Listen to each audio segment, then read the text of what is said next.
Anchor గా నటిగా గుర్తింపు పొందిన సోనియా ఆకుల బిగ్ బాస్ 8వ సీజన్లో కంటెస్టెంట్ గా పాల్గొన్న విషయం తెలిసిందే.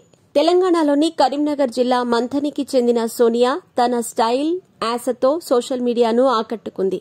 బిగ్ బాస్ హౌస్లో తోటి కంటెస్టెంట్లకు గట్టి పోటీనిచ్చి ఈ సీజన్లో ప్రధాన కంటెస్టెంట్ అవుతుందని అందరూ భావించారు. కొన్ని తప్పిదాలు, కొందరితో వ్యవహరించిన తీరుతో తీవ్ర విమర్శలు వ్యక్తమవడంతో నెటిజన్ల ఓట్లు పొందలేక విఫలమై హౌస్ నుంచి సోనియా బయటకు వచ్చింది. హౌస్ నుంచి బయటకు వచ్చిన సోనియా తన ప్రియుడు యష్ వీరగోనితో నిశ్చితార్థం చేసుకుంది.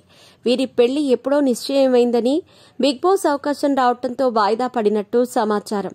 మీ పెట్స్ కి గ్రూమింగ్ నుంచి బర్త్డే సెలబ్రేషన్స్ వరకు అన్నింటిలో మంచి ఆఫర్స్ ని మాయా టైల్స్ అండ్ ట్రయల్స్ వారు మీ ముందుకి తీసుకుని వచ్చారు. ఎక్కడో కాదు, మన బాజ్పల్లిలో. Phone number 8985555318. నవంబర్ 21వ తేదీన యష్, సోనియా నిశ్చితార్థ వేడుక జరిగింది.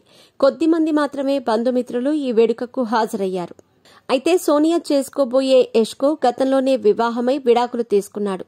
ఇదే విషయాన్ని సోనియా పలు ఇంటర్వ్యూల్లో తెలిపింది.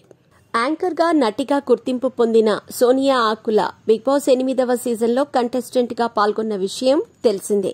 తెలంగాణలోని కరీంనగర్ జిల్లా మంథనికి చెందిన సోనియా తన స్టైల్, యాసతో సోషల్ మీడియాను ఆకట్టుకుంది.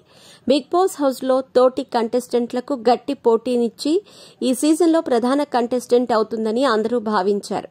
కొన్ని తప్పిదాలు, కొందరితో వ్యవహరించిన తీరుతో తీవ్ర విమర్శలు వ్యక్తమవడంతో నెటిజన్ల ఓట్లు పొందలేక విఫలమై హౌస్ నుంచి సోనియా బయటకు వచ్చింది. హౌస్ నుంచి బయటకు వచ్చిన సోనియా తన ప్రియుడు యష్ వీరగోనితో నిశ్చితార్థం చేసుకుంది. వీరి పెళ్లి ఎప్పుడో నిశ్చయమైందని, బిగ్ బాస్ అవకాశం రావడంతో వాయిదా పడినట్టు సమాచారం. నవంబర్ 21వ తేదీన యష్, సోనియా నిశ్చితార్థ వేడుక జరిగింది. కొద్ది మంది మాత్రమే బంధుమిత్రులు ఈ వేడుకకు హాజరయ్యారు. అయితే సోనియా చేసుకోబోయే యష్కు గతంలోనే వివాహమై విడాకులు తీసుకున్నాడు. ఇదే విషయాన్ని సోనియా పలు ఇంటర్వ్యూల్లో తెలిపింది.